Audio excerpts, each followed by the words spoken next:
Parents, my name is James Kelly and I am the head of Enterprise Fitness's recently launched Junior Development Program. Our aim with this program is to take your children, our next generation of athletes, and help them to unlock their true athletic potential.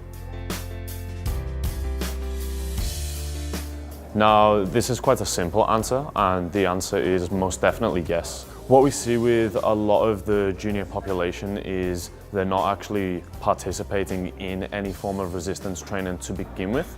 However, in a lot of the studies that have been done out there with control groups, there's been a great increase of injury reduction by implementing some kind of resistance training into their weekly schedule. That's obviously going to have to be done under the correct circumstances, in terms of it needs to be done with the correctly qualified coach, and that coach has to know what they're doing in terms of managing loads in relation to the other sports that the juniors are participating in throughout the week.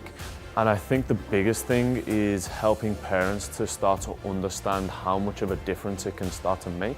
Now, if we start to introduce resistance training into a junior's schedule, what we're going to start to improve on is their muscular control, their joint stabilization, their ability to move more efficiently, and their body's ability to become more robust, which in turn is going to play a massive role in helping them to reduce their chance of injury when they're playing or participating in their sport of choice.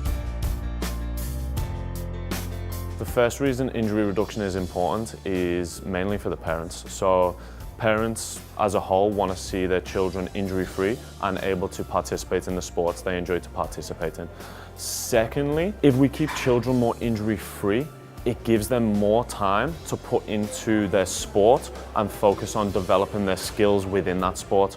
However, if a child's always injured or has a background of injuries that do prevent them from putting more time into those sports they want to develop, then as a whole they're not going to be able to put as much time in, which means they're going to get little return in terms of development. So if we can keep them injury-free all year round, way into the future, they're going to have a lot more time to invest into those sports they want to develop. Therefore, it's going to give them a much better chance of reaching the top teams that they may want to compete in one day. Now, there's no secret to injury reduction. Okay, we see a lot of coaches out there trying to do new fancy exercises and new gimmicky things, but at the end of the day, we want to teach juniors how to do the basics and how to do the basics exceptionally well. Now, if we create that foundation, that's going to give the children a lot to then excel from, whether it be in sport or in a resistance training environment. First and foremost, by building those basics and ingraining them in the children's brain, it's going to give them a much better pool towards success.